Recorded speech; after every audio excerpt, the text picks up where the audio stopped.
PT Kalbe Farma bersama Teater Sanggar Cerita mempersembahkan Sandiwara Radio, Babat Tanah Leluhur.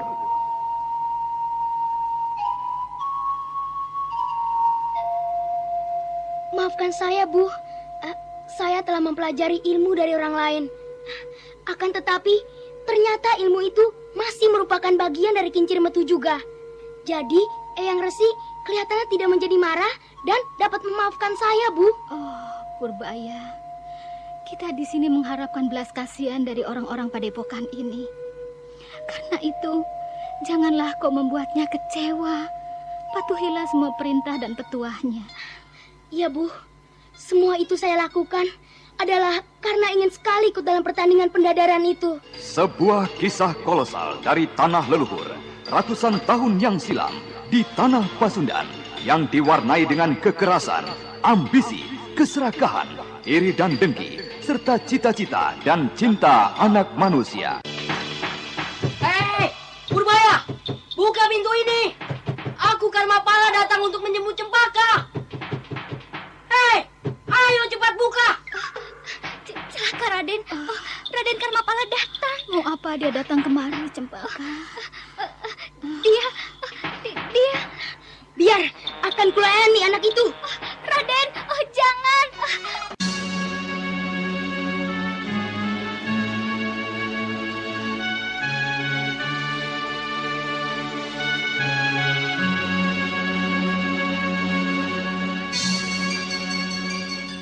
Kisah besar ini didukung oleh artis-artis terkenal Sanggar Prativi, Eli Ermawati, Bahar Mario, Chris Urspon, Asdi Suwastra, Idris Apandi, Mario Kulon, dan lain-lain. Babat Tanah Leluhur kali ini mengetengahkan episode kedua dengan judul Kisah Sepasang Anak Harimau. Kisah Sepasang Anak Harimau. Naskah disusun oleh Tisar Sponsen. Ide cerita C.C. Suhyar. Teknik dan montase Yadi Enos. Musik oleh Hari Sabar dengan sutradara Thomas Agi.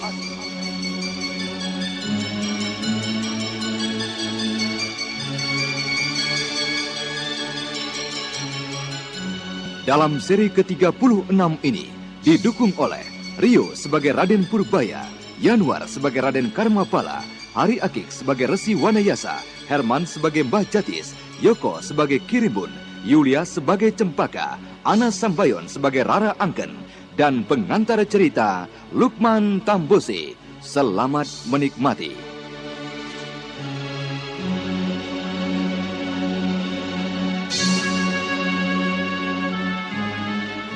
Pada kisah yang lalu diceritakan, Raden Purbaya telah mampu memenuhi persyaratan untuk dapat ikut serta dalam pesta pendadaran. Hal mana membuat heran para pimpinan padepokan yang tahu bahwa Raden Purbaya belum menerima pengarahan untuk jurus keempat dan kelima.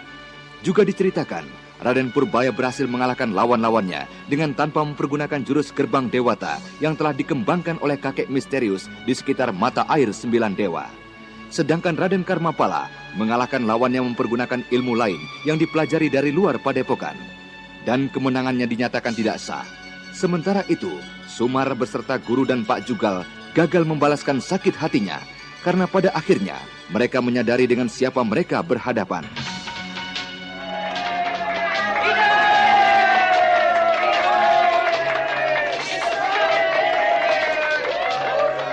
Di padepokan Gua Larang, pesta pendadaran menjadi semakin meriah. Kini, murid-murid angkatan dasar yang berhasil memperoleh kemenangan pada babak pertama akan dipertandingkan kembali. Sedangkan Raden Purbaya diwajibkan mengulang karena dinyatakan tidak sah kemenangannya.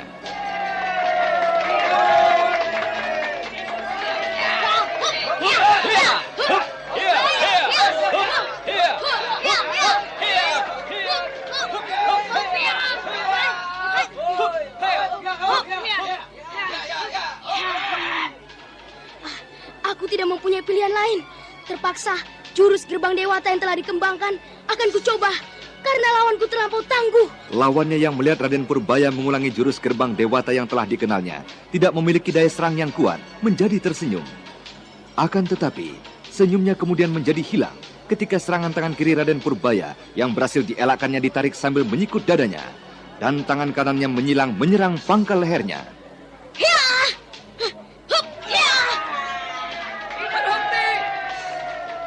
Teriakan Bajadis yang menggelegar membuat semua yang bertanding di tengah arena menjadi terhenti. Dan kemudian Bajadis melayang melompat ke arena. Akan tetapi Resi Wanayasa yang juga menjadi sangat terkejut melihat perubahan gerak dari gerbang Dewata ikut melompat ke tengah arena.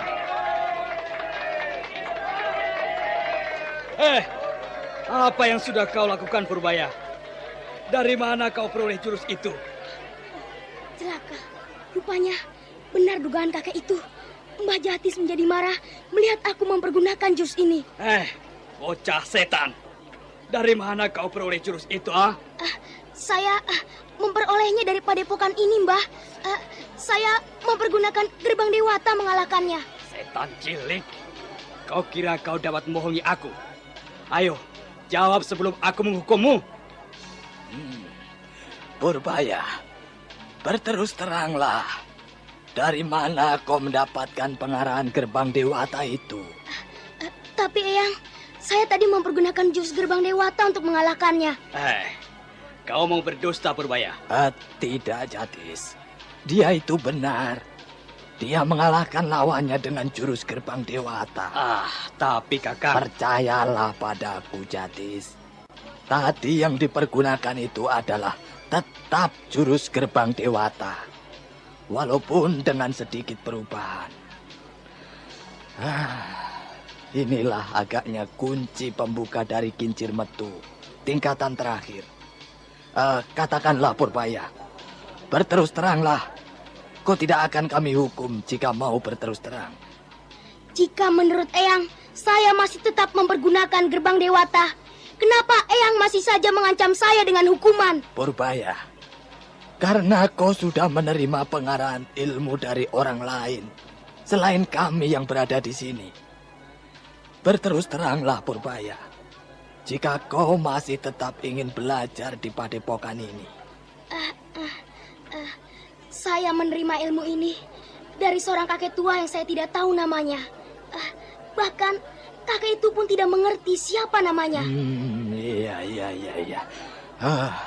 Apakah kakek itu memiliki tai lalat yang cukup besar di samping hidungnya? Iya, benar Eyang. Eyang benar. Bagaimana Eyang bisa tahu? Tidak mungkin, Kakang. Guru sudah lama meninggal. Agaknya memang benar. Tidak ada yang tidak mungkin bagi Mamang Kuraya guru kita. Dia memiliki segala ilmu yang hampir tak masuk di akal kita. Tapi kita telah menguburnya, Kakang. Ya, itulah yang kukatakan kelebihannya. Jika benar guru masih hidup, kita tidak perlu khawatir dengan si jerangkong hidup. Apakah orang yang mengajarmu itu tidak menitipkan pesan pada kami? Ada Eyang. Kakek itu berkata, jika saya mendapat kesulitan setelah mempertunjukkan ilmu ini, katakan padanya, kincir metu adalah sebuah ilmu. Ilmu lahir dari kepala. Nah, kenapa kalian tidak menarik buntut hingga ke atas kepala? Iya. Benar, Guru. Terima kasih banyak atas petunjukmu. Lanjutkan pertandingan itu, Jatis.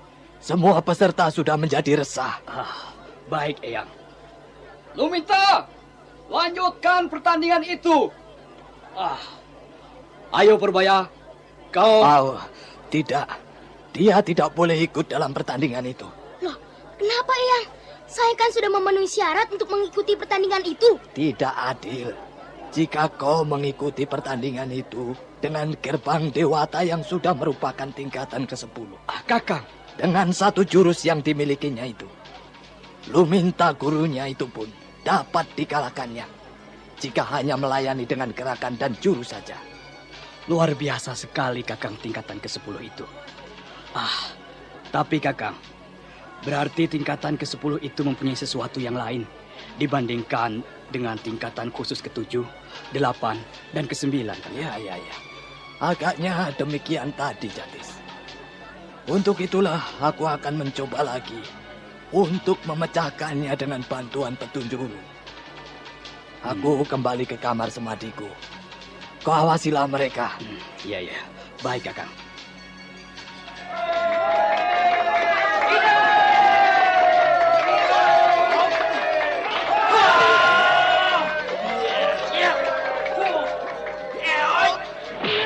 Pesta pendadaran pun segera dilanjutkan. Di arena, mereka kembali mulai saling menyerang, saling memecahkan jurus, dan berusaha untuk menjatuhkan lawan. Raden Karmapala yang dilarang untuk mempergunakan aji lain oleh gurunya Mbah Jatis, kali ini terpaksa menelan kekalahan dari lawannya.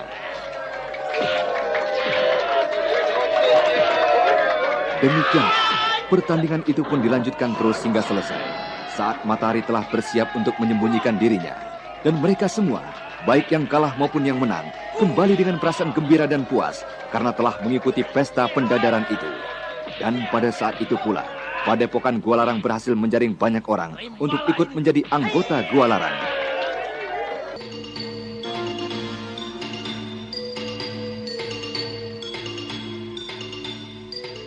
Mereka semua curang. Undian itu jelas menguntungkan Purbaya. Aku diberikan lawan yang telah sempurna menguasai tingkatan pertama kincir metu. Dan ketika aku melayaninya dengan ilmu dan aji yang lain, guru menganggap itu tidak sah. Ayah, Raden benar. Mereka benar-benar tidak adil dalam pertandingan seperti tadi. Masakan harus diberikan batasan-batasan ilmu. Pertandingan ya pertandingan. Awas kalian semua. Kelak, jika aku mempunyai kesempatan, aku akan membalas kecurangan kalian. Sayang sekali. Kita berada jauh dari istana, Raden. Jika tidak, kita akan dapat mengadukan semua perbuatan mereka dan memberinya pelajaran. Dan Purbaya si pangeran miskin itu tentu akan menjadi semakin sombong dengan kemenangannya tadi. Ya, anak itu pun mengalahkan musuhnya dengan mempergunakan aji yang dipelajarinya dari luar padepokan. Hingga dia tidak dapat melanjutkan pertandingannya sampai ke babak ketiga. Akan tetapi hamba pun mencurigai dia mempergunakan ilmu dari luar untuk mengalahkan lawannya pada babak yang pertama. Ya, seisi padepokan ini curang. Paman, aku akan mengajar adat pada anak itu sebelum dia menjadi sombong. Aku akan mendatangi anak itu dan merebut cempaka dari tangannya. Kemudian akan kulihat apa yang anak itu akan perbuat. Tapi Raden, nanti Eyang Resi dan Mbah Jatis akan menyalahkan Raden. Seandainya Raden Purbaya mengadukan hal itu pada mereka, Raden. Hei, Paman. Ya. Paman kira siapakah aku ini? Apakah aku tidak berhak untuk mengambil dan mendapatkan cempaka dari tangan Purbaya, pangeran miskin itu? Mereka harus tahu, Purbaya sudah tidak pantas lagi mempunyai seorang pengasuh. Dia bukanlah pangeran seperti beberapa waktu yang lalu. Nah, katakanlah Paman, apakah aku tidak berhak melindungi cempaka? Ya, tuanku berhak. Tuanku berhak melakukan itu. Walaupun tuanku bukanlah seorang raja, tapi tuanku adalah orang kedua setelah Pangeran Mahkota Sanjaya yang memiliki kekuasaan besar di tanah Pasundan ini, Raden. Satu saat, aku pun harus menyingkirkan Sanjaya, Paman. Aku harus menjadi orang pertama di tanah Pasundan ini. Ya. Nah, untuk itu tuanku harus belajar Anda sekarang sungguh-sungguh masih di mendengarkan padepokan ini. Sandiwara Radio di channel Paman. Memori 80. Aku akan belajar sungguh-sungguh dari sini. Setelah aku juga mengajar adat pada Purbaya. Ayo, Paman, kita jemput cempaka di kamarnya. Iya, Raden. Tapi Raden. Hei, Paman, mau ikut atau tidak? Iya, tentu saja, Raden. Mari.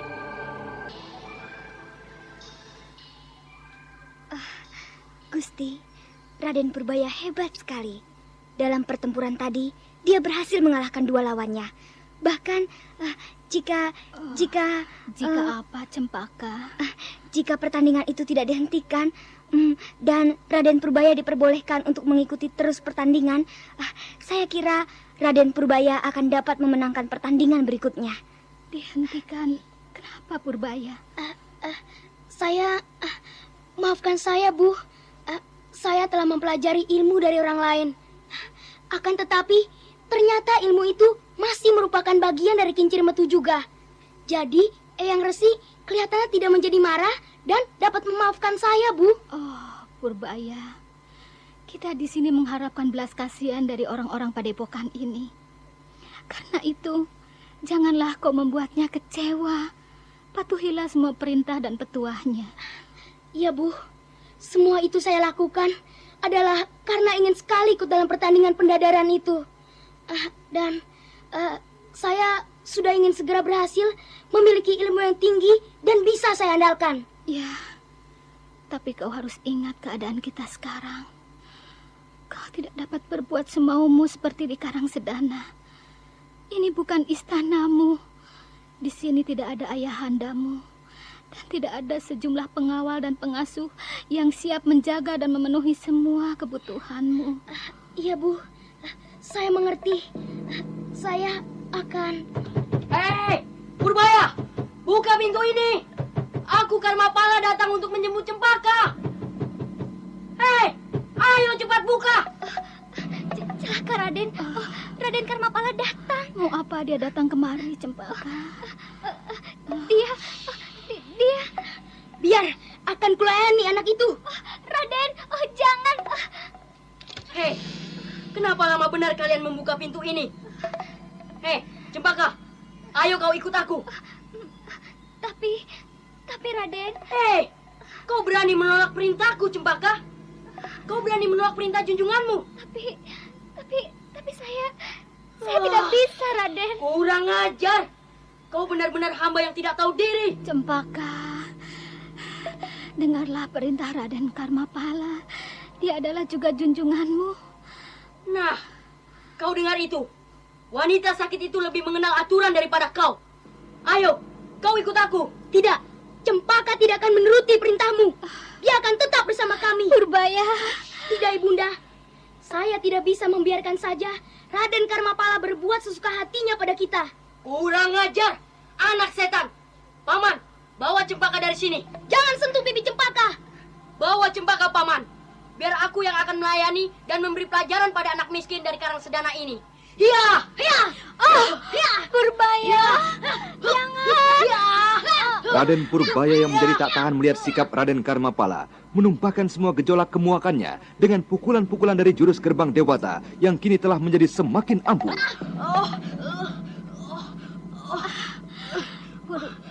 Purbaya. Raden, ibundamu, Raden. Kenapa, Ibu? Anakku, apa yang sudah kau perbuat dengan Raden Karmapala? Kau telah membuat satu kesalahan besar. Tidak, Bu. Saya tidak bersalah. Saya tidak bersalah. ayo, kita tinggalkan tempat ini, Paman. Ayo ikut kami, anak manis. Cempaka. Purbaya. Jangan. Biarkan saja Cempaka. Dia tidak akan membuat Cempaka susah. Biarkan saja. Ibu, saya akan memanggil Eyang Resi. Tunggulah. Raden Purbaya berlari menuju ke bilik Resi Wanayasa dengan 2 titik air mata yang menyembul di pintu matanya. Dadanya bergolak. Ia merasa kalut dengan keadaan ibunya. Dan sementara itu, kemarahan dan dendamnya pada Raden Karmapala sudah tak dapat ditahan lagi.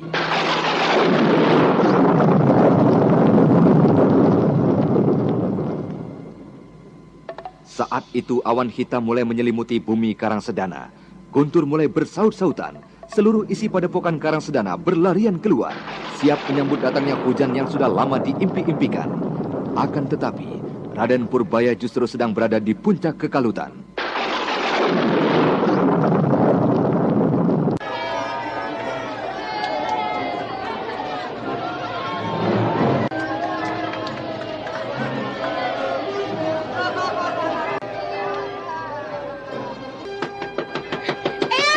Eyang Resi, tolong Eyang. Eyang, tolong Eyang. Eyang, tolonglah ibu saya. Ibu saya sakit, Eyang. Iya. Tenanglah, nak. Ayo, kita ke sana.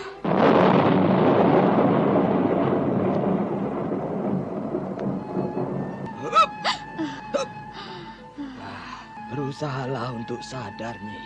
Sadarlah, Nyi. Tahanlah napas. Saya akan berusaha untuk menahan jalannya racun ini, Nyi. Tahanlah napas, Nyi. Ya, tahan lagi. Tahan, Nyi. Resi Wanayasa berusaha untuk mencegah menjalarnya racun di dalam tubuh Rara Angken. Akan tetapi, Karena kesadaran dari permaisuri Sang Prabu Aji Konda ini sudah hilang, maka Resi Wanayasa pun tak dapat lagi berbuat banyak. Sampai akhirnya Purbaya, anakku. Resi, ibu saya, tolong ibu saya. Ibumu sudah tiada, Raden. Ibu saya mati. Oh, ibunda, ibunda.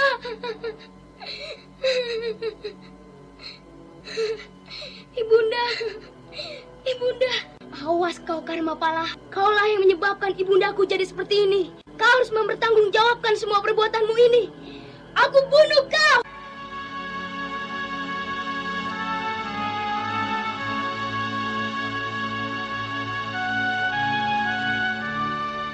Raden Purbaya yang semula duduk menangis memeluk tubuh ibundanya, kini bangkit dengan wajah yang beringas.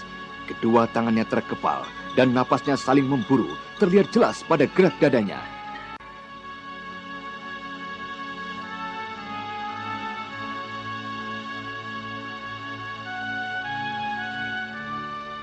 Ibu-ibu, bapak-bapak, kalau mulas karena lucu tidak ada obatnya. Tetapi kalau mulas karena diare ada obatnya, ada lagunya lagi. Stop, stop, mules diare dan disentri.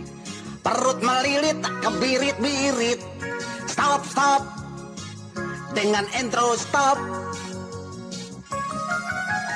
Mules diare datangnya mendadak, bikin kita bingung, nabrak-nabrak. Stop, stop, dengan intro stop. Intro stop, pil stop thread. Obat diare dengan vitamin berkhasiat stop diare. Vitaminnya segarkan badan. Stop thread. Makanya makan sih makan, tapi teliti dong. Yang kotor-kotor jangan. Stop, stop, dengan intro stop. Jangan minum obat lain ya. Ingat, diare dan disentri stop dengan intro stop. Produksi Kalbe Farma. Serasa.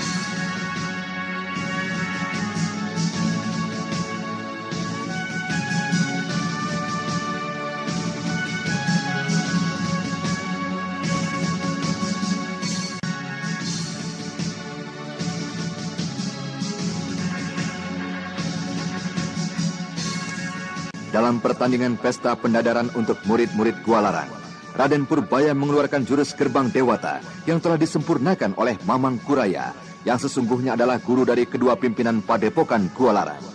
Karena hal tersebut, Raden Purbaya tidak diperkenankan lagi untuk mengikuti pertandingan berikutnya. Sedangkan Raden Karmapala tidak berhasil menang dalam pertandingan tersebut. Oleh karena itu, Raden Karmapala yang menjadi dendam melampiaskan dendamnya pada Raden Purbaya dengan mengambil cempaka secara paksa. Hal mana menyebabkan ibundanya Rara Angken menjadi kambuh kembali penyakitnya dan kemudian meninggal dunia. Raden Purbaya seketika menjadi kalah. Eyang, aku harus menuntut balas pada Karmapala. Aku tidak takut, walaupun dia putra seorang Mahaprabu. Dia telah membunuh ibuku dan membawa lari bibi cempaka. Dia harus mempertanggungjawabkan semua perbuatannya. Iya. Dia harus mendapat hukuman, Purbaya. Dia harus mempertanggungjawabkan semua perbuatannya. Akan tetapi, sekarang ini yang harus kita lakukan adalah mengurus jenazah ibumu dengan sebaik-baiknya. Oh, ibunda. Ibunda.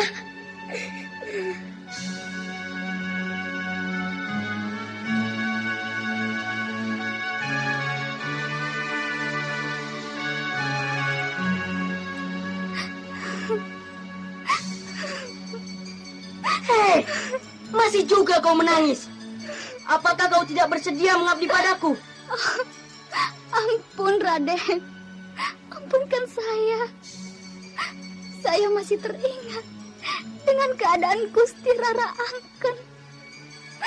Saya khawatir terjadi apa-apa dengannya. Hei, dengar Cempaka. Mulai hari ini, kau sudah tidak boleh memikirkan lagi mereka. Kau sepenuhnya mengabdi padaku. Dan janganlah mencoba untuk menemui mereka lagi. Tapi di mana saya dapat tidur, Raden? Kau boleh tidur di bawah sana. Atau kau boleh mencari kamar lain di padepokan ini. Tapi kau harus hadir pada setiap siang hari untuk mengurusku di sini. Tidak ada gunanya kau memikirkan pangeran bodoh dan miskin itu. Kau akan mendapat apapun yang kau ingini jika kau mengabdi pada Raden Karmapala. Saya akan mengabdi pada Raden. Tapi saya mohon agar diperbolehkan menjenguk Gusti Rara Angken pada saat-saat tertentu. Rasanya saya tidak bisa dengan begitu saja meninggalkannya, Raden. Kasihan sekali keadaan Gusti Rara Angken. Dia sedang berada dalam keadaan sakit, Raden. Hei, kau masih saja membantah, Cempaka. Apakah kau kira aku tidak bisa menghukummu? Walaupun saat ini aku tidak berada di istana, tapi aku dapat menghukummu, Cempaka. Tak ada seorang pun yang akan dapat menghalangi apapun yang ingin kulakukan. Raden. Raden. Hei, siapakah orang itu, Paman? Kiluminta yang datang, Den. Hei, orang tua bodoh itu. Untuk apa dia datang kemari? Coba kau lihat, Paman Rimbun. Iya, baik, Den. Ada apa kau datang kemari, Luminta? Ki Rimbun. Ya. Eyang Resi mengharapkan agar Raden Karmapala dan Cempaka segera menghadapnya. Hei, agaknya Purbaya sudah menghadap Eyang Resi dan meminta bantuan. Hei, katakan pada Eyang Resi nanti. Aku akan datang ke sana menjumpainya. Tapi Raden diminta untuk datang saat ini juga. Ada sesuatu yang akan dibicarakan oleh Eyang Resi. Luminta, junjunganmu sudah mengatakan nanti. Tapi maaf Raden, Eyang Resi... Paman Luminta, tinggalkan tempat ini. Luminta, kau masih saja berdiri di situ. Kau benar-benar tidak menghargai dan menghormati junjunganmu, Raden Karmapala, putra dari Mahaprabu sana. Tapi Den... Paman Rimbun, Ya, Den. usir orang tua itu. Baik, Den. Orang tua, keluar kau dari sini atau aku akan melemparmu. Maaf, saya tak dapat mengabaikan perintah Eyang Resi. Eyang Resi meminta agar saya membawa Raden dan Cempaka ke sana. Setan alas tidak tahu diri.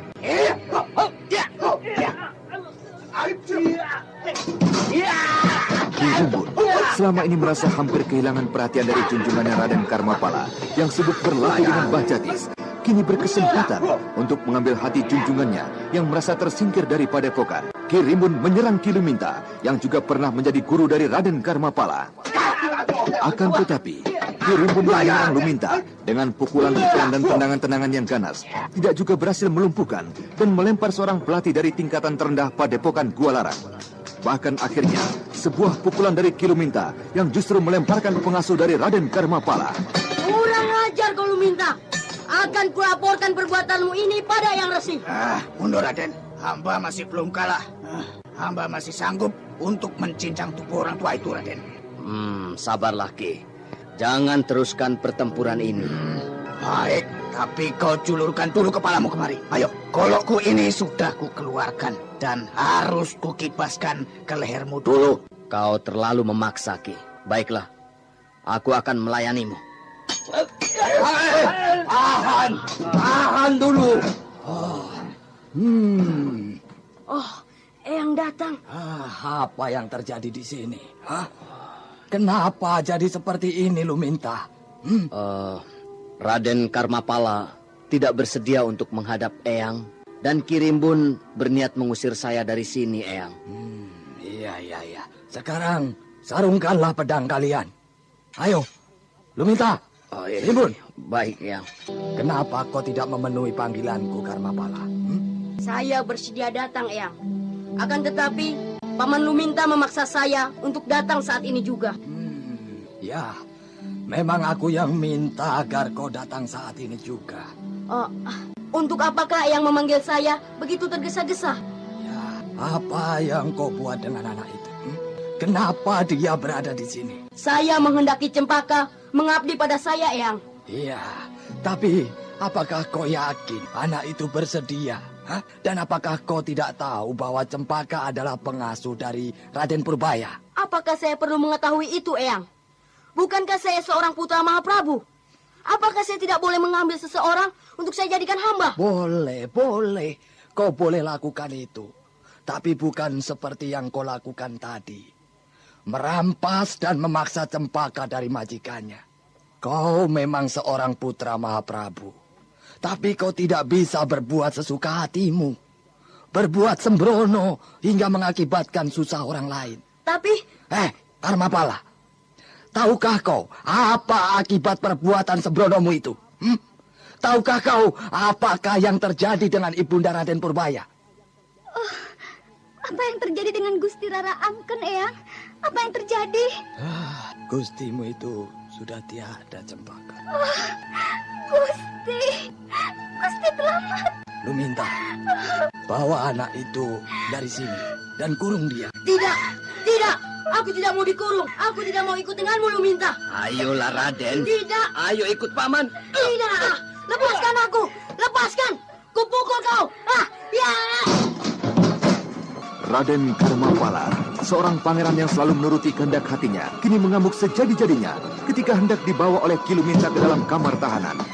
Resi Wanayasa yang melihat hal tersebut segera bertindak dengan menotok cucunya yang tengah beringas. Lepaskan. Ya, lepaskan.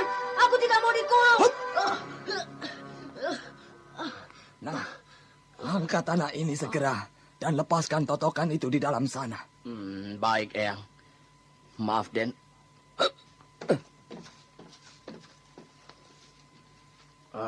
Tuan Resi, sebaiknya Tuan Resi mempertimbangkan tindakan Tuan Resi pada Raden Karmapala.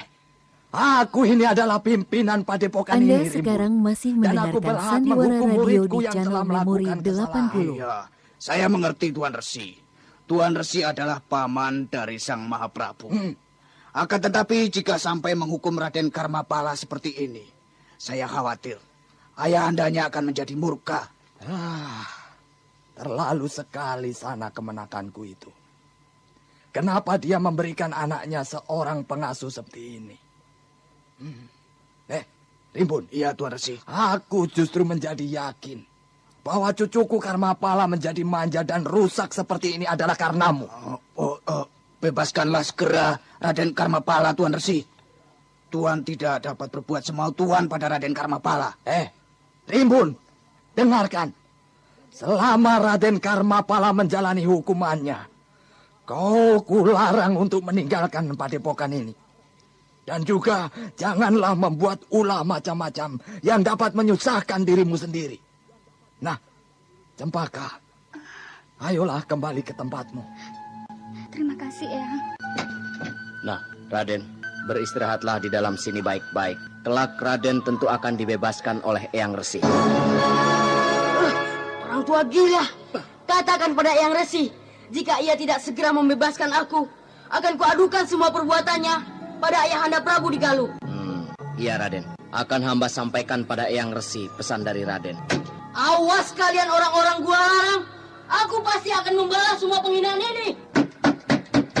Awas kalian, Luminta, Purbaya, dan juga Kawanayasa. Tidak pernah terbayangkan sebelumnya oleh Raden Karmapala bahwa dia akan jadi seperti ini, terkurung dalam kamar yang cukup pengap seorang diri. Hanya sebuah amben kecil dengan kasur serta peralatan buruk yang tidak terawat menemaninya di dalam kamar kecil yang pengap tersebut.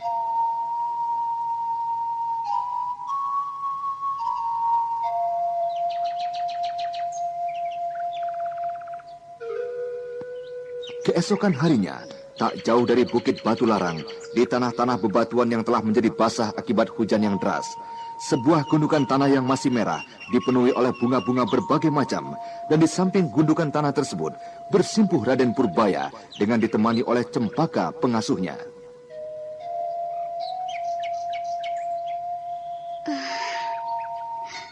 Sudahlah, Raden. Bibi mengerti kesedihan Raden. Tapi bukan berarti Raden harus membenamkan diri dalam kesedihan seperti ini. Raden sudah menangis semalam-malaman. Itu sudah lebih dari cukup. Raden harus segera mengembalikan semangat Raden. Raden harus kembali belajar dan berlatih lagi. Eyang Resi tadi berpesan agar Raden segera kembali. Raden, kenapa Raden berdiam diri saja sejak upacara penghiburan tadi? Ayolah kita kembali, Raden. Bibi kembalilah dahulu. Nanti saya menyusul. Tidak, Den. Bibi tidak mungkin meninggalkan Raden dalam keadaan seperti ini. Tinggalkanlah. Aku tidak apa-apa.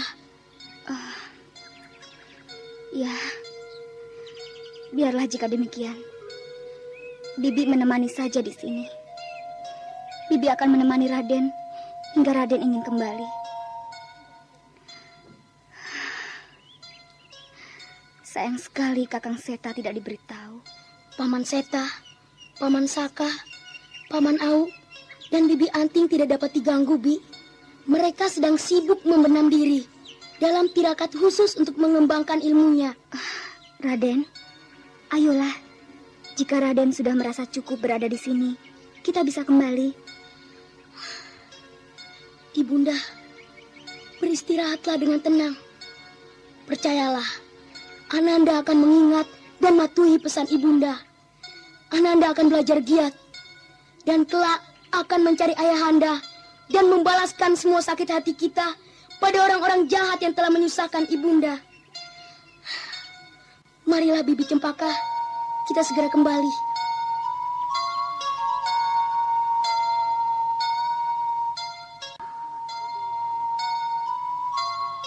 Akhirnya, Raden Purbaya meninggalkan makam ibunya setelah mengucapkan janjinya. Mereka menyusuri sungai kering yang kini telah digenangi air. Akan tetapi, belum berapa jauh mereka berjalan. Raden? Apa itu? Lihat, Raden. Seperti sesosok tubuh manusia terbaring di pinggir sungai sana. Iya, benar, Bi. Mari kita lihat.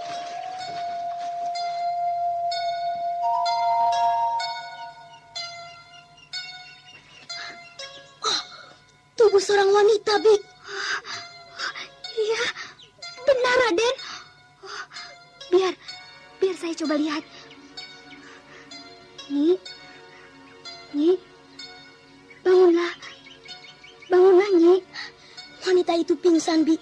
Kita harus segera meminta bantuan dari paman-paman di padepokan sana.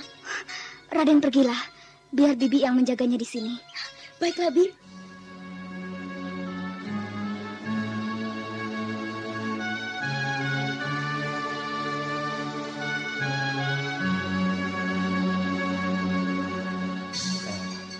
Di mana kau temukan wanita itu, Purbaya? Kami menemukannya tidak jauh dari makam Ibunda, di pinggir sungai kering. Bagaimana dengan wanita itu, Eyang? Apakah dia tidak apa-apa? Tidak apa-apa. Agaknya dia hanya menderita kelelahan saja. Siapakah dia, Eyang? Apakah dia penduduk sekitar padepokan sini? Ya, entahlah, Cempaka. Nanti dapat kita tanyakan padanya. Lalu, sedang apakah Bi Parmi di dalam kamar bersamanya? Bi Parmi sedang menyegarkan tubuhnya dengan air hangat. Dan mungkin kini sedang memberikan bubur hangat. Sudahlah, Purbaya, Cempaka. Kembalilah ke kamar kalian. Istirahatlah. Biar orang asing itu Eyang yang mengurusnya bersama Bi Parmi. Baiklah, Eyang. Marilah, Raden.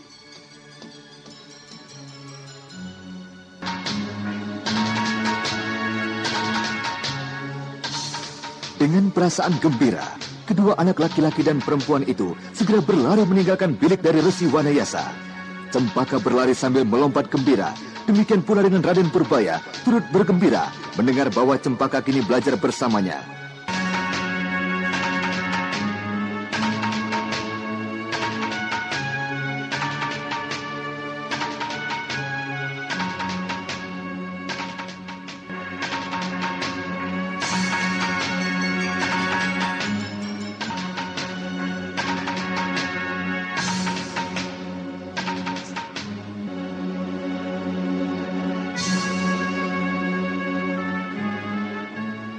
Setelah diberikan perawatan oleh Bik Parmi dan cukup beristirahat, Resi Wanayasa menemui wanita itu.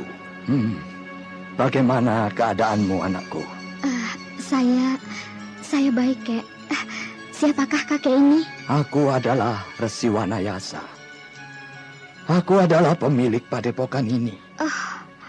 Siapakah kau ini sesungguhnya? Dan mengapa kau sampai tak sadarkan diri di pinggiran sungai di padepokanku ini? Nama saya Mayang. Saya... Iya. Kenapa kau malah nangis?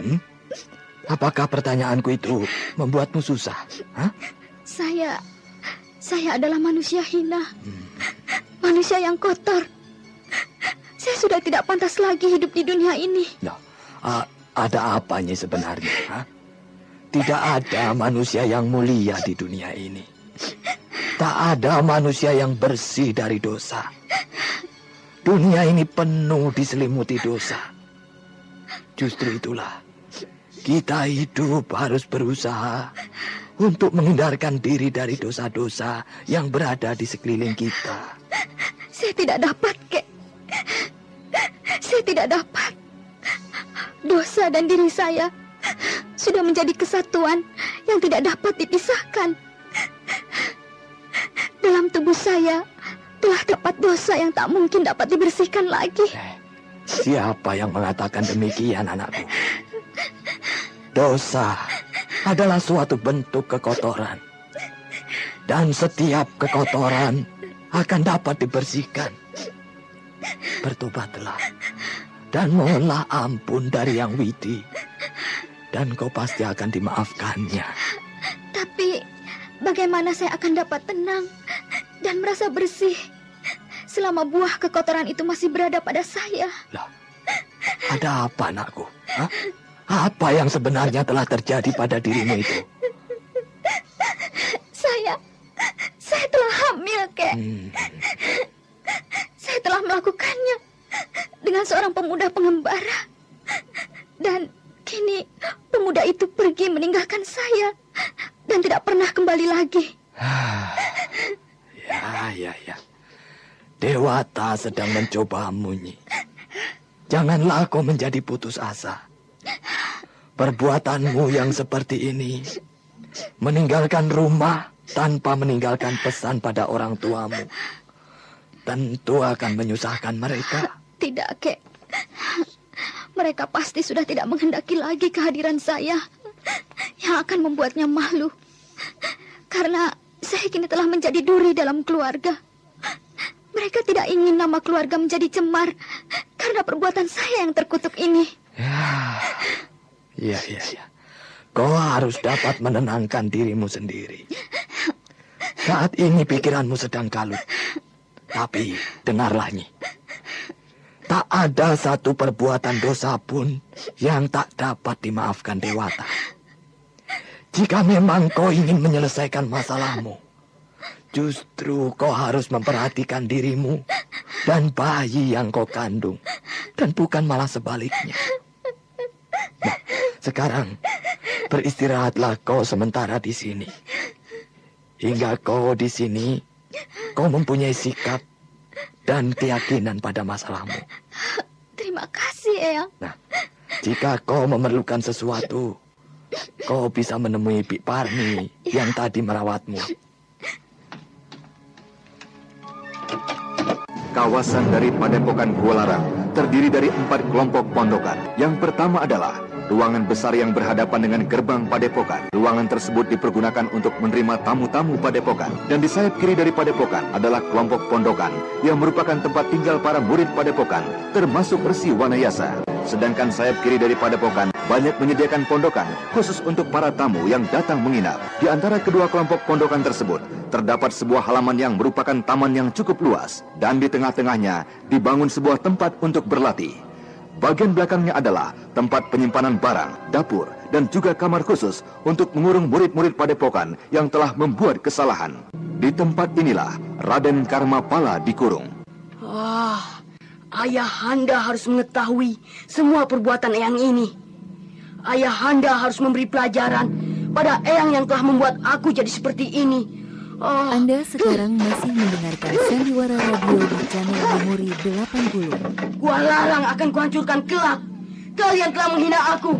Kalian tidak menghargai aku. Siapakah kau, Kisanak? Suara seseorang di kamar sebelah. Siapakah dia?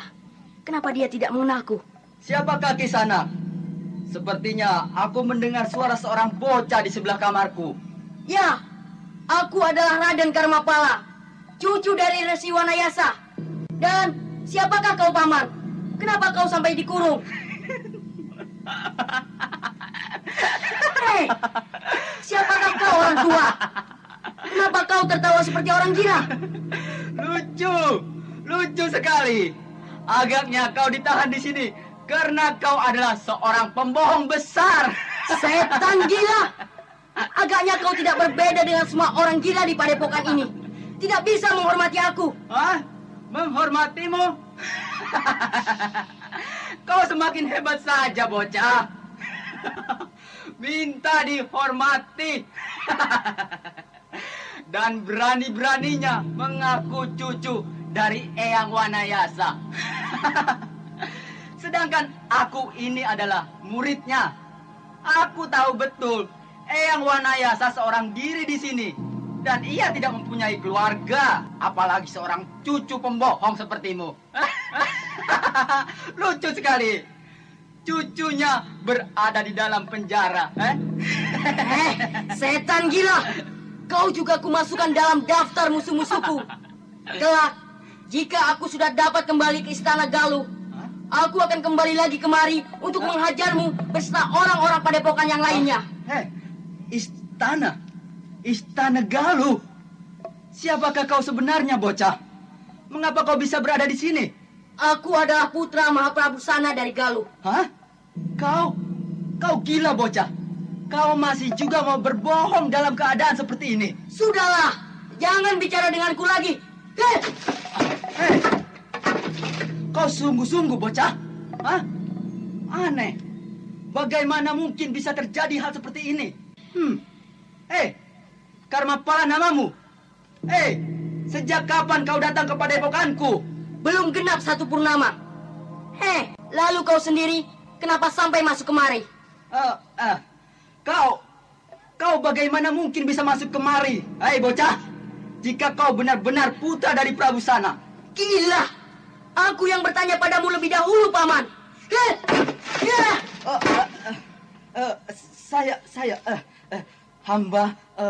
Hamba Made Ludira, Raden. Hamba masuk kemari karena berbuat satu kesalahan yang besar. Hamba sudah membunuh seorang tamu dari padepokan dan mencuri kitab pusaka dari padepokan ini. Membunuh? Sampai kapan kau akan dikurung seperti ini, Paman? Hamba tidak tahu, Raden. Semua itu tergantung dari kebijaksanaan Eyang Resi. Aku tidak bersalah. Wanita itu mati bukan karena aku. Wanita? Wanita siapa, Raden? Apakah Raden telah dituduh membunuh seseorang? Ya, aku telah dituduh membunuh permaisuri dari Prabu Ajikonda. Agaknya banyak sekali perubahan di luar sejak aku disekap di kamar ini. Ya, pasti semua itu dibawa oleh Raden Setakeling dan saudara-saudaranya.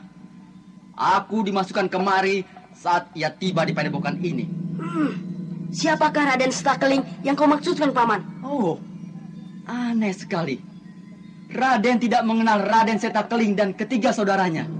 Tidak, Paman Made. Di padepokan ini, aku hanya mengenal Eyang Resi, Mbah Jatis, Paman Luminta, dan beberapa kawan-kawan belatiku. Siapakah Paman Setakeling yang kau maksudkan itu? Menurut cerita dari Mbah Jatis guruku, Resi Wanayasa kira-kira 12 tahun yang lalu menyelamatkan 4 orang anak yang terlantar akibat korban bencana alam di daerah sekitar pantai utara. Mereka adalah Raden Setakeling, Raden Sakapalwaguna, Dampu Awuk, dan Anting Wulan. Mereka kini telah diangkat anak oleh Eyang Resi dan menerima pendidikan secara khusus dari Eyang Resi. Mereka berempat kini dikenal di dunia kependekaran dengan nama Ning Sewu. Tentu sakti sekali keempat anak angkat Eyang Resi. Iya, Raden. Bahkan Raden Setakling sudah menguasai kincir metu sampai tingkatan ke-7. Oh, jadi Paman Made mencuri kitab Eyang Resi karena merasa iri pada mereka. Tidak, Raden. Bukan karena itu. Tapi, ya, sudahlah. Saya memang sudah sepantasnya menjalani hukuman ini. Sudah terlampau banyak dosa dan kesalahan yang telah saya lakukan. Sudahlah. Beristirahatlah, Raden. Seandainya saja kita dapat bicara sambil bertatap muka, tentu kebosanan kita akan dapat semakin berkurang, Raden. Tidak perlu, Paman Made. Karena aku yakin, aku akan segera dikeluarkan dari tempat ini. Ya, Raden Karmapala masih tetap berkeyakinan bahwa dia akan segera dikeluarkan dari ruang tahanan itu. Akan tetapi walaupun demikian, tetap saja dadanya serasa menggelegak dan hal tersebut terlihat dari ulahnya yang sesekali berteriak dan melempar-lempar barang yang ada di sekitarnya. Maya, gadis malang yang ditemukan di pinggiran sungai, kini bersama-sama dengan penghuni padepokan bekerja membuat berbagai macam kerajinan tangan dan juga mengurus keperluan para murid padepokan bersama-sama dengan Bik Parmi serta kawan-kawannya. Akan tetapi suatu ketika di sudut halaman samping,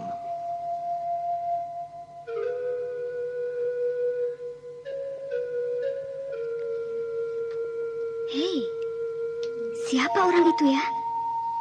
Oh, Kak Mayang. Sedang mengapakah dia duduk seorang diri di depan pondokan itu? Coba, ku dekati.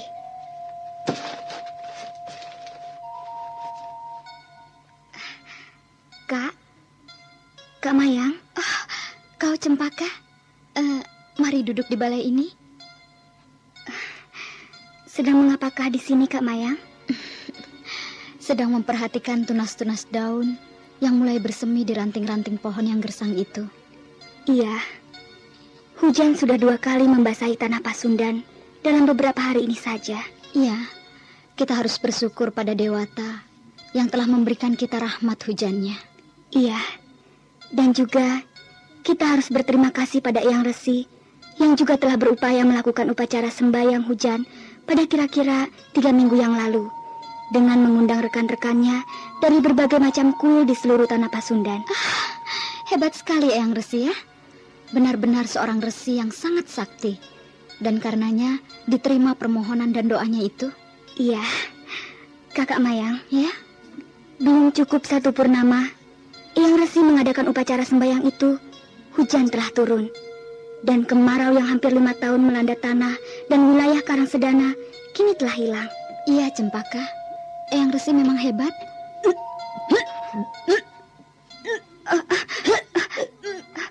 Kak Mayang, kenapa Kak Mayang?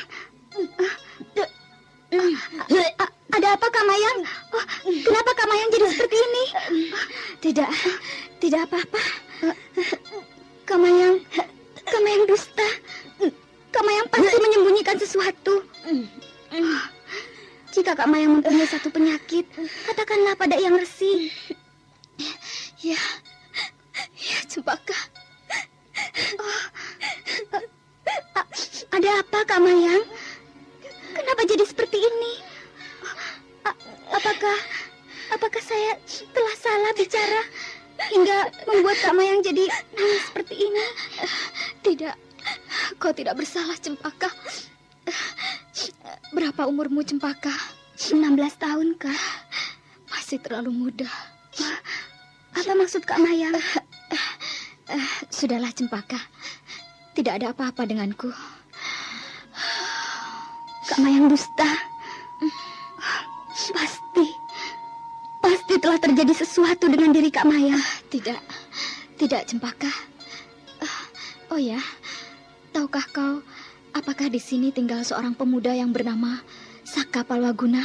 Oh, iya, tentu saja tahu dan kenal. Paman Saka adalah seorang pendekar yang baik sekali padaku. Apakah kakak sudah mengenalnya? Mengenal Paman Saka? Tidak, Cempaka. Aku hanya... Oh, ada apa Kak Mayang? Apakah Kak Mayang Cempaka, aku sudah lama mengenalnya. Sudah lama? Tadi Kak Mayang mengatakan belum mengenalnya. Sekarang sudah lama. Ada hubungan apakah antara Kak Mayang dengan Paman Saka? Aku sudah mengenal Kakang Saka hampir 6 bulan lalu. Saat itu, dia suka datang ke tempatku di desa Beringin Watu. Tapi kini setelah aku... Katakanlah Kak Mayang, apakah yang telah terjadi antara Kak Mayang dengan Paman Saka? Di manakah mereka sekarang? Maksudku, Kakang Saka, di manakah dia? Kakang Saka sedang mengadakan tirakat di Bukit Batu Larang bersama-sama dengan saudara-saudaranya yang lain. Kakang Saka sedang mencoba untuk memecahkan rahasia kincir metu tingkatan khusus. Ada apakah Kak Mayang? Tahukah kau Cempaka? Aku saat ini sedang hamil. Sedang hamil? Lalu apakah hubungannya dengan Paman Saka? Kakang Sakalah yang merupakan ayah dari anak yang kukandung. Kak Mayang tidak berdusta? Kak Mayang bersungguh-sungguh? Untuk apa aku berbohong? Untuk apa aku berdusta? Tapi apakah Paman Saka belum menikah dengan Kak Mayang? Belum. Sama sekali kami belum menikah, Cempaka. Lalu, apakah Kak Mayang sudah menceritakan hal ini pada Eyang Resi? Tentang kehamilanku, Eyang Resi sudah mengetahui. Akan tetapi, tentang Kakang Saka, ia belum mengetahuinya, Cempaka. Oh, kalau begitu, Eyang Resi harus segera mengetahuinya, Kak Mayang. Mungkin Eyang Resi dapat menyelesaikan masalah kakak. Tapi aku takut mengatakannya. Setelah aku tahu Eyang Resi adalah ayah angkatnya. Oh, jangan takut Kak Mayang. Eyang Resi adalah seorang tua yang sangat arif dan bijaksana. Dia pasti akan dapat menyelesaikan masalah kakak. Baiklah, aku akan mencoba menceritakan padanya. Tapi kau tolong antarkan aku menemuinya, Cempaka. Baik, Kak. Saya akan mengantarkan kakak. Tapi tentu saja saya tidak dapat menemani pembicaraan kakak dengan beliau. Tidak mungkin, Kak. Tidak mungkin saya menemani pembicaraan kakak dengan Eyang Resi yang bersifat terlampau pribadi. Ayolah, Kak. Kita temui Eyang Resi saat ini saja. Baik, Cempaka. Eyang Resi. Masuklah, Cempaka. Pintu itu tidak dikunci. Ya, masuk dan duduklah kalian. Saya datang kemari hanya hendak mengantarkan Kak Mayang. Iya. Jika begitu, saya permisi saja, Eyang. Biar Kak Mayang menyampaikan maksudnya sendiri saja. Permisi.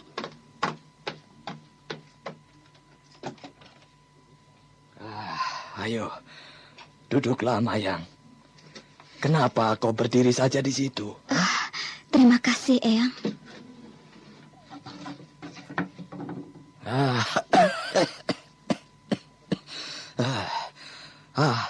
Ada apa, Mayang? Kenapa kau datang menghadap? Mayang, gadis desa yang cantik itu, kelihatan gugup mendengar pertanyaan dari Resi Wanayasa. Untuk beberapa saat ia tidak dapat menjawab pertanyaan itu. Gadis itu tak tahu harus dari mana memulai ceritanya, yang pasti akan mengejutkan orang tua di hadapannya.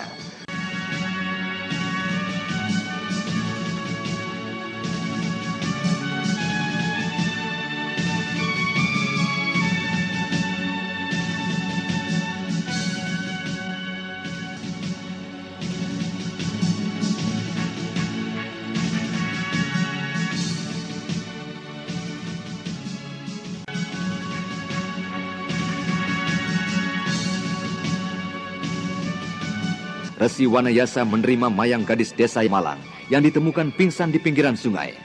Gadis Malang itu ternyata melarikan diri dari desanya di Beringin Watu. Hal tersebut dilakukan karena takut pada kecaman penduduk desanya dan kemarahan orang tuanya.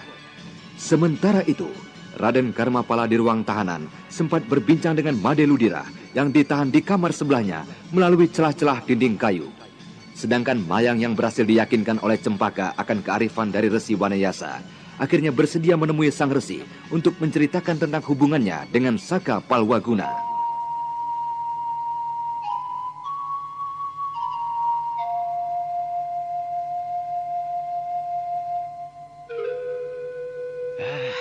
Ayo, duduklah Mayang. Kenapa kau berdiri saja di situ? Hah? Terima kasih, Eyang. Nah, ada apa Mayang? Hah? Kenapa kau datang menghadapku? Eyang, bolehkah saya berterus terang pada Eyang? Oh, tentu saja Mayang. Berterus teranglah anakku. Hah? Ada apa? Tapi apakah Eyang tidak menjadi marah? Kenapa aku harus menjadi marah padamu, anakku? Hah? Dengan berterus terang, kau sudah menghilangkan beban batin yang ada dalam dirimu. Dan itu adalah perbuatan yang baik. Baik dirimu dan juga bagi diriku.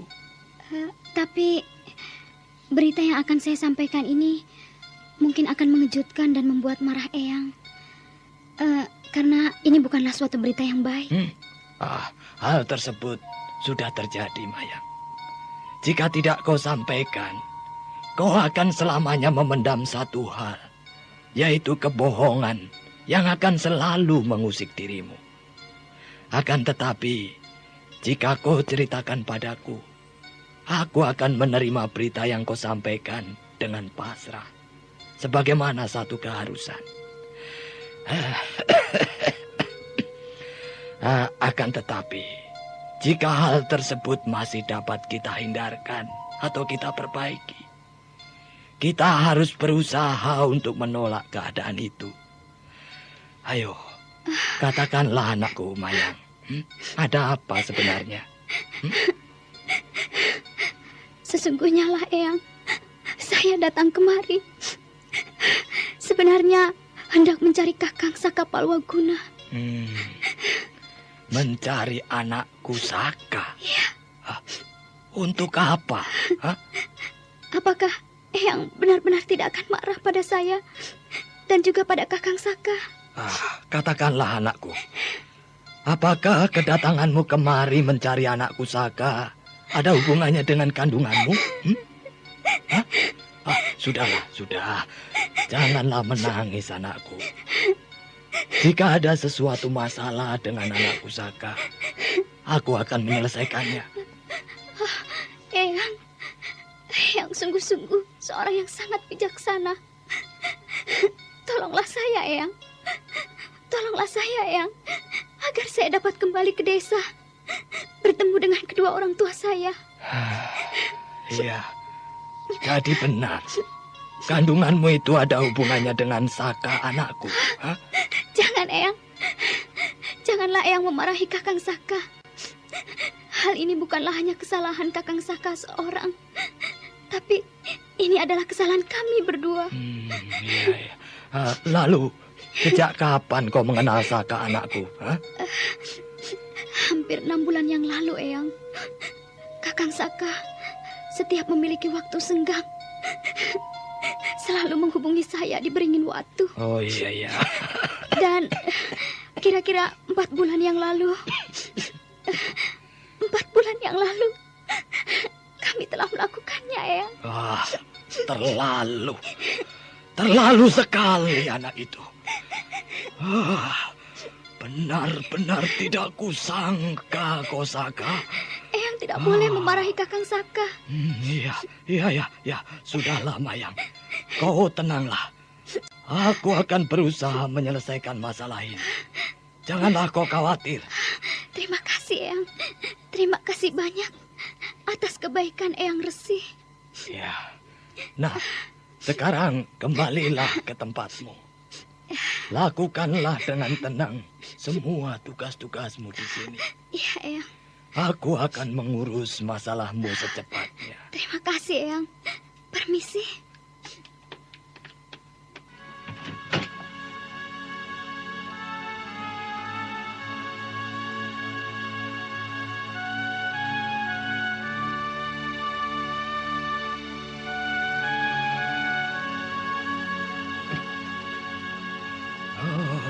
Dewata yang agung, anakku Saka benar-benar telah membuat malu.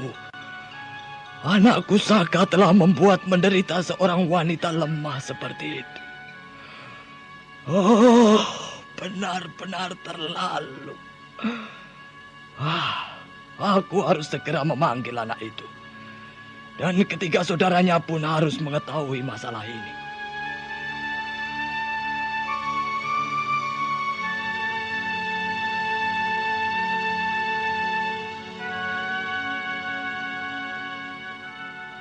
Ada apakah Kakang memanggilku? Jatis, Ya. apakah kau sudah mengenal tamu kita yang baru saja itu tadi? Apakah yang Kakang maksudkan Mayang? Gadis desa yang ditemukan di pinggiran sungai? Iya, benar Jatis. Gadis itu baru saja datang menghadapku dan menceritakan masalahnya. Masalahnya? Apakah dia hendak meminta pertolongan pada padepokan kita? Bukan, Jatis. Tapi masalah gadis itu adalah langsung dengan padepokan kita. Dengan salah satu murid padepokan kita. Ada apakah sebenarnya dengan gadis itu, Kakang? Katakanlah. Jangan membuat aku jadi semakin penasaran.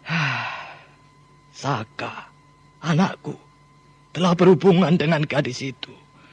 Dan kini gadis itu hamil. Kakang sungguh-sungguh, Saka telah melakukan itu. Benar-benar telah membuat malu anak itu. Kakang harus memberi hukuman padanya sebelum dia mempertanggungjawabkan secara langsung dengan gadis itu. Kakang harus memberi pelajaran pada anak itu, Kakang. Gadis, aku memanggilmu kemari adalah untuk bertukar pikiran dan meminta pendapatmu tentang masalah ini. Marilah kita bicarakan masalah ini dengan baik-baik. Apalagi yang harus kita bicarakan? Anak itu sudah bersalah dan dia harus mempertanggungjawabkan perbuatannya dan sekaligus menerima hukumannya, Kakang. Gadis, aku meragukan kebenaran berita itu. Meragukan? Aneh sekali, Kakang. Untuk apa wanita itu jauh-jauh datang kemari jika untuk berbohong? Dan alangkah hebatnya nyali seseorang yang berani datang berbohong kepada padepokan kita. Kakang dapat memanggil segera anak itu dan menanyakannya di sini. Iya. Sebenarnya sayang sekali. Anak itu sedang dalam tirakat. Kerjanya akan menjadi sia-sia jika kita ganggu dengan masalah ini. Lalu, apakah Kakang akan mendiamkan saja masalah ini? Kakang akan menghancurkan hati seorang wanita yang sedang dalam kekalutan seperti ini, Anda Kakang. sekarang masih mendengarkan Sandiwara Baiklah, Radio di Jatis. channel Memori Aku akan 80. memanggil anak itu. Bahkan juga saudara-saudaranya yang mungkin juga mengetahui sedikit banyak tentang Saka Palwaguna. Jika demikian, biarlah aku yang memanggilnya, Kakang. Aku merasa penasaran sekali dengan sikap anak itu. Baiklah, Jatis. Tapi aku harap kau jangan membicarakan dulu masalah ini dengan anak itu. Biarlah nanti kita bicarakan bersama-sama di sini. Baiklah, Kakang. Aku segera saja berangkat ke sana. Ingat-ingatlah pesanku, Jatis. Iya. Jangan kau bicarakan dulu masalah ini padanya. Iya, Kakang.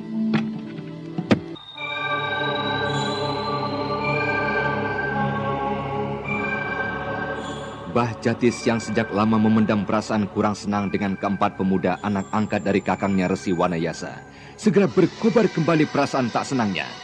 Dengan mempergunakan Aji Kincir Metu, salah seorang mahaguru dari padepokan Gua Larang ini meluncur ke Bukit Batu Larang, tempat di mana keempat pemuda kelompok Ning Sewu mengadakan tirakat.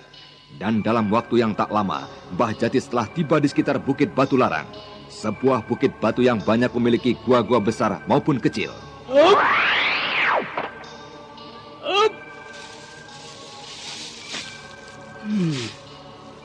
Aku akan memanggil anak itu dari sini. Aku tidak akan mencarinya ke setiap gua seperti kucing mencari tikus. Hoi! Saka, keluarlah kau! Yang Resi memanggilmu! Hoi! Saka! Seta! Awu! Anting! Keluarlah! Yang Resi memanggil kalian! Aku akan memberi pelajaran kepadamu, Saka. Hoi! Hoi! Seta! Oh, Paman Jatis. Kukira siapa yang berteriak-teriak di sini. Ada apakah, Paman? Nanti kau akan segera tahu.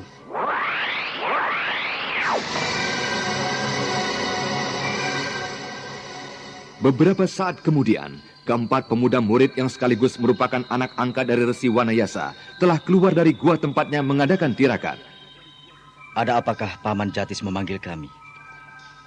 Bukan aku yang memanggil kalian, tapi Eyang Resi. Aneh sekali. Apakah yang telah terjadi di Padepokan, Paman? Hingga Eyang Resi memanggil kami. Padahal Eyang Resi sendiri telah memberikan waktu sekitar 3 bulan pada kami. Nanti kau dapat tanyakan sendiri pada Eyang Resi. Kenapa memanggilmu? Ayolah kita segera kembali. Dan kalian akan segera tahu kesalahan apa yang telah dilakukan oleh salah seorang dari kalian. Tunggu, Paman. Sebenarnya apakah yang telah terjadi? Apa maksud Paman mengatakan salah seorang dari kami melakukan kesalahan? Kesalahan apa? Dan siapa yang telah melakukannya? Nanti kalian dapat tanyakan sendiri pada Eyang Resi. Aneh sekali, Kakang Seta. Ada apa ini? Ayo kita kembali dan menemui Eyang Resi. Mari adik-adikku.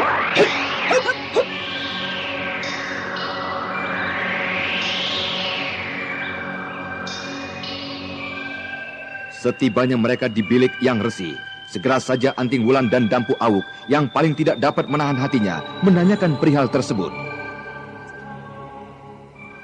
Eyang, ada apakah Eyang memanggil kami sebelum tiba saat yang Eyang janjikan itu? Bukankah dengan demikian Eyang Resi sudah mengganggu Kakang Saka, Kakang Seta, dan Adi Wulan? Iya. Aku mengerti. Aku mengerti bahwa aku telah mengganggu kalian. Tapi aku terpaksa harus berbuat demikian. Karena ada sesuatu masalah penting yang akan kutanyakan dan kubicarakan pada kalian. Masalah apakah itu, Eyang? Masalah yang cukup memalukan perguruan kita. Jika sampai hal itu tersebar dan banyak diketahui banyak orang. Masalah apa itu, Eyang?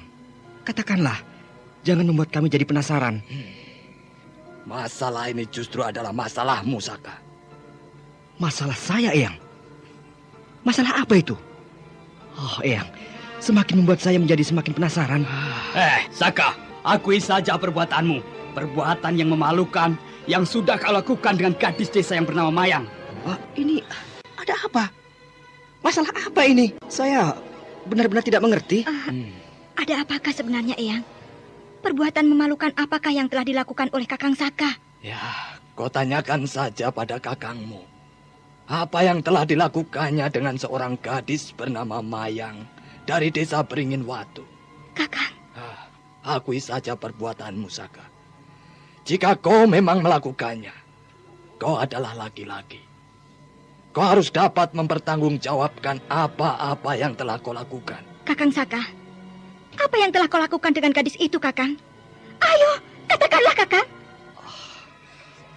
Eyang, aku benar-benar tidak mengerti dengan semua tuduhan-tuduhan ini. Aku benar-benar tidak mengerti dengan yang Eyang maksudkan. Saka, apakah kau berani bersumpah di depan sumber air suci bahwa kau tidak melakukan perbuatan hina dengan seorang gadis desa bernama Mayang? Percuma saja kakak meminta sumpah dari seorang pemuda cabul seperti ini. Paman Jatis, apa maksud Paman? Apakah hal seperti ini yang Eyang maksudkan? Baiklah. Jika kau memang tidak mengaku melakukan perbuatan itu, tapi kenalkah kau dengan wanita ini? Mayang, keluarlah. Siapakah itu, Kakang Saka? Siapakah kau ini? Aku tidak mengenalmu. Kakang Saka, jika kau memang tidak mau mengenalku, biarlah aku pergi. Akan tetapi, satu hal yang perlu kusampaikan padamu. Anak yang kukandung ini adalah anakmu. Anak kita, Kakang. Setan iblis! Siapa kau? Kau ingin membunuh gadis ini? Tidak bisa! Adisaka, apa yang telah kau lakukan? Kenapa kau jadi segila ini? Kakang, aku benar-benar tidak tahu siapa wanita itu. Jika kau memang telah berbuat, akui saja, Saka. Dan kau harus bertanggung jawab pada gadis itu. Dan juga hukuman harus tetap diberikan padanya, Kakang. Aku tidak akan menghukumnya sebelum jelas terbukti anak itu bersalah.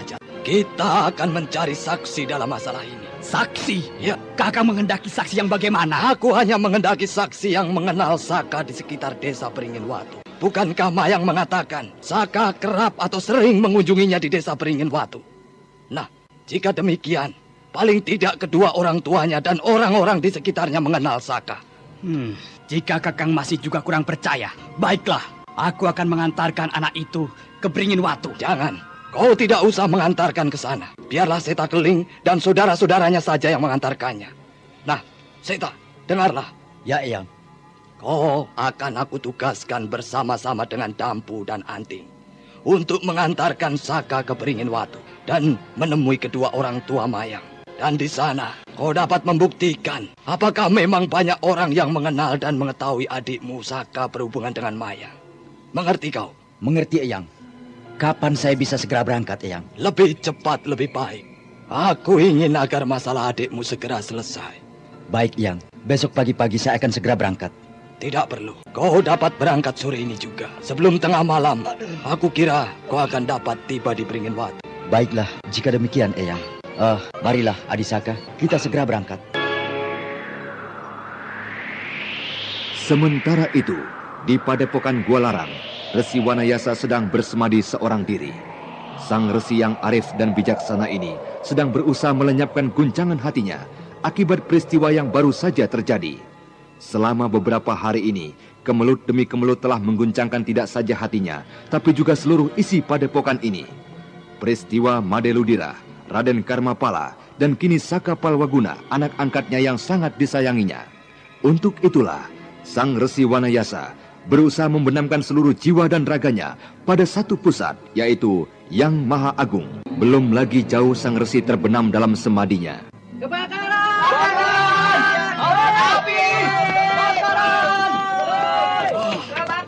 Suara apa itu? Sesuatu telah terjadi di padepokanku. Aku harus melihatnya. Oh, celaka. Kebakaran dapat terjadi di dua tempat. Oh, pasti ada yang mengacau. Kakang! Ada musuh datang, Kakang! Hup!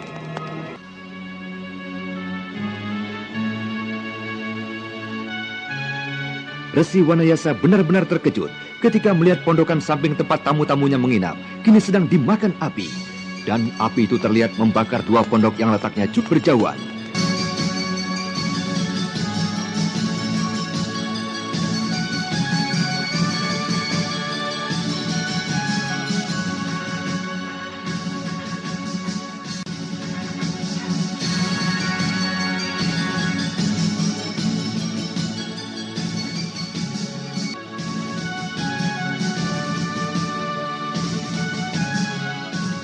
Mayang akhirnya berterus terang bahwa ia telah hamil oleh Saka Palwaguna. Untuk itu, Resi Wanayasa memanggil keempat muridnya dari Bukit Batu Larang yang sedang menjalani tirakat guna memecahkan rahasia kincir metu pada tingkatan khusus. Akan tetapi Saka Palwaguna yang bertemu dengan Mayang tidak mengakui semua perbuatannya, bahkan menyatakan bahwa ia tidak mengenal dengan Mayang.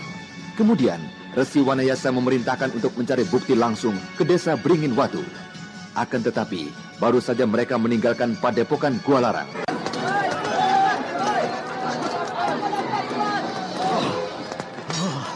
Suara apa itu? Sesuatu telah terjadi di padepokanku. Aku harus melihatnya segera.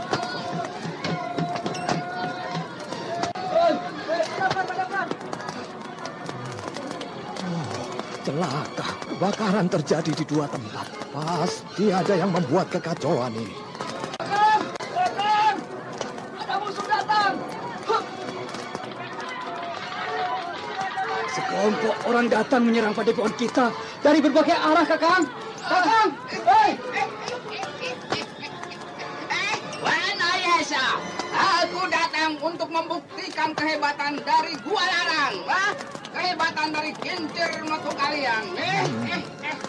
Rupanya sampar angin yang mengunjungi padepokan kita, Jatis. Iya, Kakang. Sampar angin dan banyak lagi kawan-kawannya, Kakang. Kakang Prabangkara, itulah orang yang kau cari. Wah, celaka. Ki Sampar Angin mengajak serta Prabangkara kakak seperguruannya. Jatis, Iya. kau hadapi Ki Sampar. Biar aku mencoba menahan Prabangkara. Baik, Kakang. Hei, Sampar Angin, ayo hadapi aku. Jatis Purut Sarumpah. Ayo. Hei!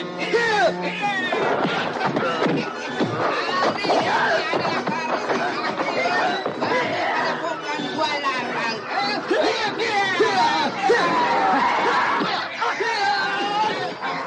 Jatis Purut Sarumpa, yang merupakan salah seorang maha guru dari padepokan Gua Larang, segera saja membuka jurus kincir metu tingkatan ke-8, tingkatan tertinggi dari kincir metu yang dikuasainya. Karena ia mengetahui sedang berhadapan dengan tokoh kelas 1 dari golongan hitam. Sementara itu, Resi Wanayasa kini tengah berhadapan dengan Prabangkara, kakak seperguruan dari Ki Sampar Angin. Kasihan sekali nasibmu, Wanayasa. Kasihan sekali. Kau yang seharusnya menjadi orang yang paling terhormat di tanah Pasundan, kini terpaksa tinggal dan mati di tempat seperti ini. Prabangkara, kenapa kau tiba-tiba saja datang ke tempatku dengan cara seperti ini? Aku tidak merasa pernah membuat satu persoalan denganmu. Ya, memang kita tidak pernah mempunyai persoalan. Tapi aku kini justru akan mencari persoalan denganmu. Aku ingin membuktikan kehebatan kincir metu yang kau bangga-banggakan.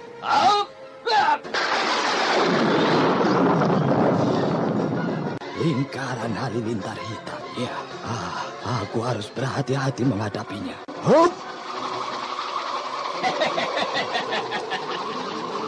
Akan kulihat sampai di mana tenaga tuamu.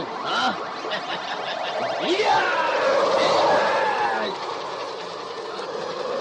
Setan, dia masih dapat menahan seranganku. Benar-benar hebat setan tua ini. Hei, kau memang hebat, Wanayasa. Tapi sekarang kau hadapilah seranganku berikutnya.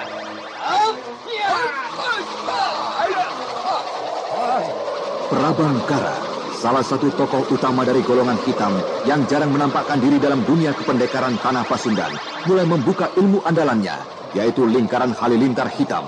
Sedangkan Resi Wanayasa, yang melihat dan mengenali bahaya, segera saja membuka kincir metu tingkatan ke-9 yang baru saja dikuasainya.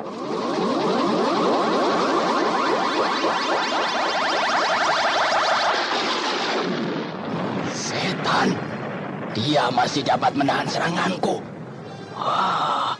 Benar-benar hebat setan tua ini, Hei, kau memang hebat, Wanayasa. Tapi sekarang kau hadapilah seranganku berikutnya.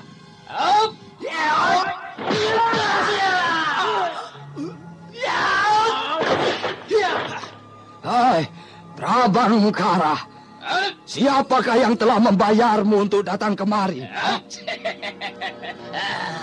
Untuk apa kau tahu itu, Wanayasa? Apakah kau juga akan membayarku agar segera meninggalkan tempatmu ini? Wanayasa, Wanayasa. Kasihan sekali. Seandainya saja kau tidak memiliki penyakit di selangkanganmu, tentu kau yang akan naik tahta.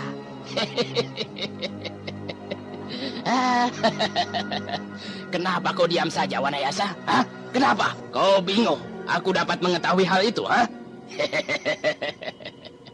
Kau dan saudaramu, Sempak Wajah, memang sama bernasib sial.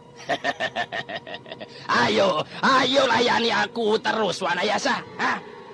Aku harus menyerahkan mayatmu pada seseorang yang menjanjikan imbalan besar padaku. Ayo.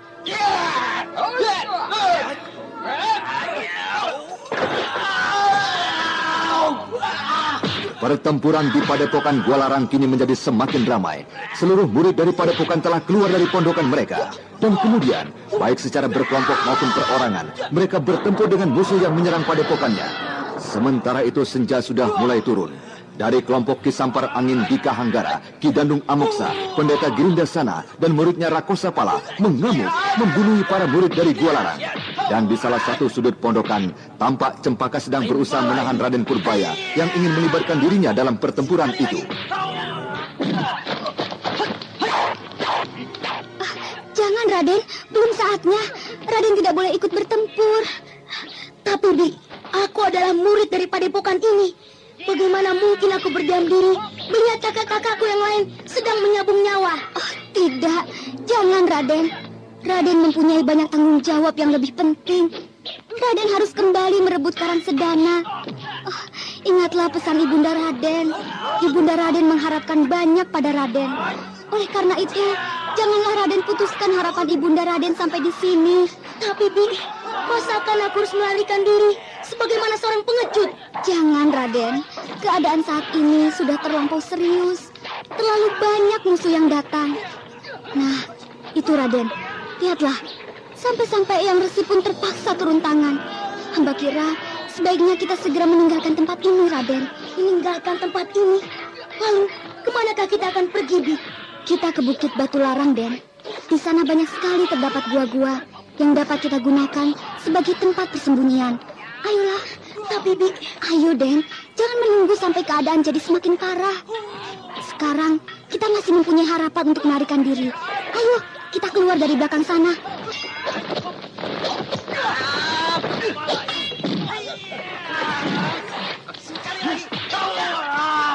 Sebentar, Bi. Ada apa lagi, Den? Iblis gendut itu, Bi. Itu, lihatlah. Oh, celaka. Ki Dandung Amoksa. Pasti dia datang kemari untuk mencari Raden. Aku tidak takut, Bi. Kali ini, aku akan menghadapi iblis gendut itu. Oh, jangan, Den. Jangan. Jangan lakukan itu. Oh, Raden akan kembali ditangkap oleh Ki Dandung. Dan kita akan diserahkan pada Ki Sentana yang pasti menyuruhnya. Ayo sembunyi, Den.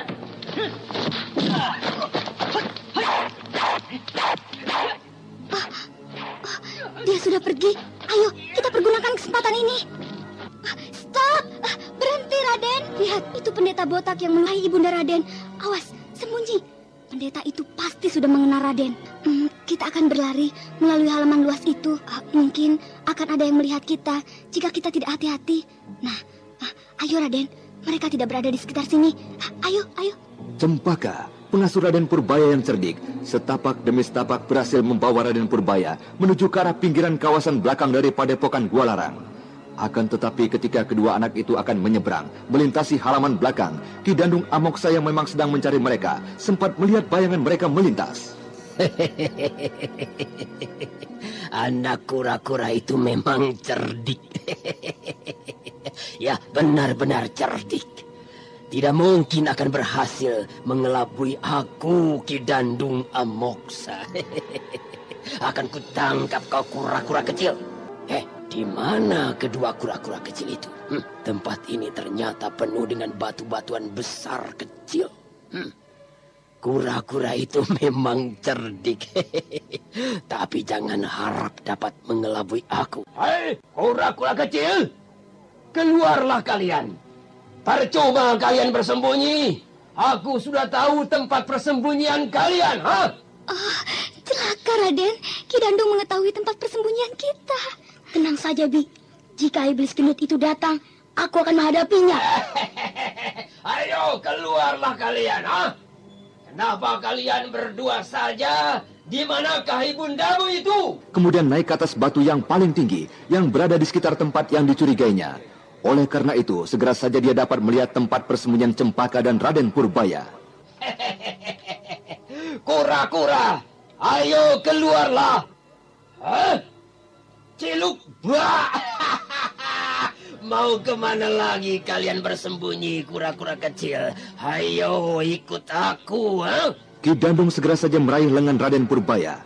Akan tetapi dia tidak menyangka Raden Purbaya kini bukanlah anak yang dikenal 1 bulan yang lalu. Raden Purbaya membiarkan saja tangan Ki Dandung yang akan mencekalnya. Tapi bersamaan dengan itu, sisi telapak tangannya dengan keras memukul salah satu jalan darah yang cukup berbahaya.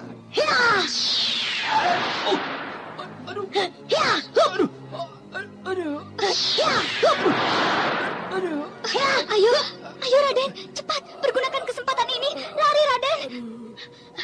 Tunggu Bi, aku akan membunuh iblis kejam ini dulu. Sudah Raden, pergunakan kesempatan ini sebelum kawannya yang lain tiba. Tapi Bi, iblis ini sudah Raden. Ayo cepat. Baiklah Bi. Setan, kura-kura itu dapat melumpuhkan aku. Pukulan yang tidak kusangka-sangka itu tepat mengenai jalan darah besar di pinggangku ini. Hebat sekali.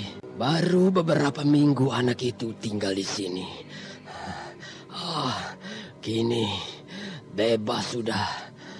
Untung tenaga anak itu belum seberapa. Jika tidak, tentu aku dapat seharian tak bergerak di sini. Mau lari kemana kau setan kecil? Aku pasti akan menangkapmu dan memberi hajaran padamu. Raden, kita harus masuk dan bersembunyi di dalam salah satu gua ini. Jangan Bi, kita dapat ditemui Ki Dandung jika kita berada dalam gua. Karena kita tidak dapat mengetahui di mana Ki Dandung berada.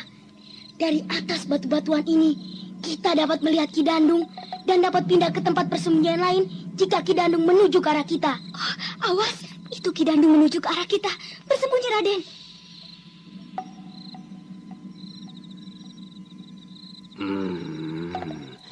Mungkin pertempuran di padepokan ini sudah selesai dan mereka tentu kini sedang mencari-cariku. Aku harus memberi tanda pada guru agar dia tidak menjadi cemas.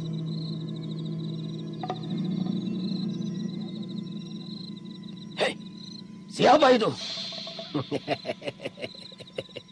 Kaukah kura-kura kecil?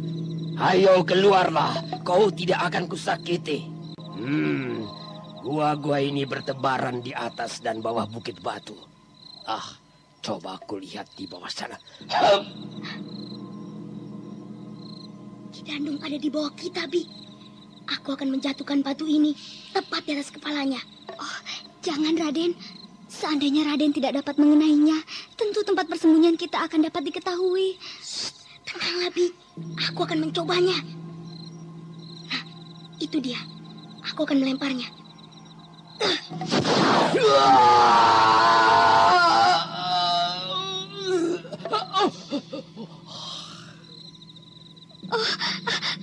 Raden, tepat mengenai kepalanya. Iya, Ki Dandung pasti sudah mati. Biar aku akan melihatnya, Bi.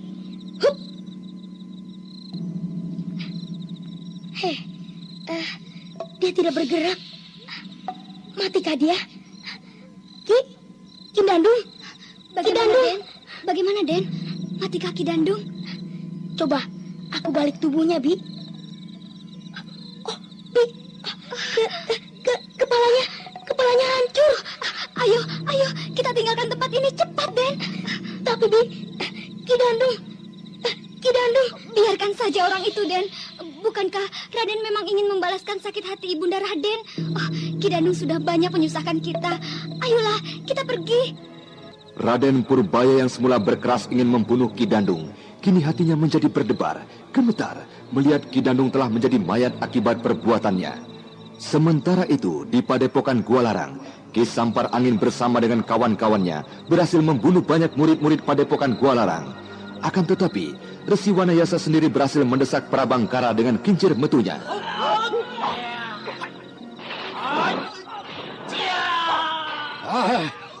Prabangkara, kau harus mempertanggungjawabkan semua ini. Aku terpaksa akan menghentikan keangkara murkaanmu ini.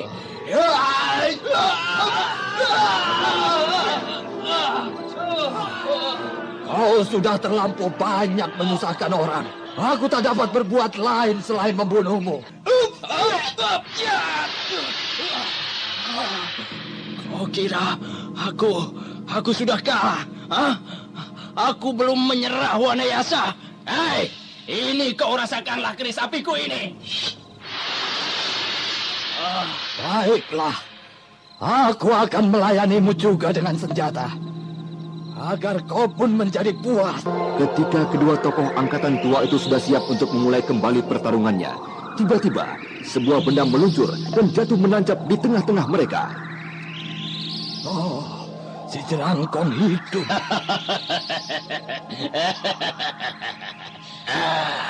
Kau terkejut melihat benda itu, Wanayasa. Sabarlah, Tuan. Wanayasa bukanlah lawanmu. Serahkan saja dia untukku. Maaf, Tuan. Baiklah, silahkan Tuan hadapi si Wanayasa itu. Ternyata si Jerangkong hidup masih berumur panjang. Hancurlah kini dunia kependekaran. Tokoh Angkara Murka ini tak akan ada yang sanggup menghadapi. Kehadiran besi pipi berbentuk kelelawar semakin membuat Resi Wanayasa yakin bahwa si Jerangkong hidup, tokoh misterius yang pernah malang melintang sekitar 20 tahun yang lalu, kini telah kembali lagi. Nah, para pendengar sekalian, apakah yang akan terjadi dengan Resi Wanayasa? Apakah ia sanggup menghadapi si Jerangkong hidup? Dan bagaimanakah dengan nasib Saka Palwaguna dan Mayang? Untuk mengetahui jawabannya, ikutilah kisah Babat Tanah Leluhur yang dipersembahkan oleh Prokol, obat flu andalan, dan Entrostop, obat sakit perut terlengkap dengan khasiat rangkap, bersama Teater Sanggar Cerita di radio kesayangan Anda. Sampai jumpa.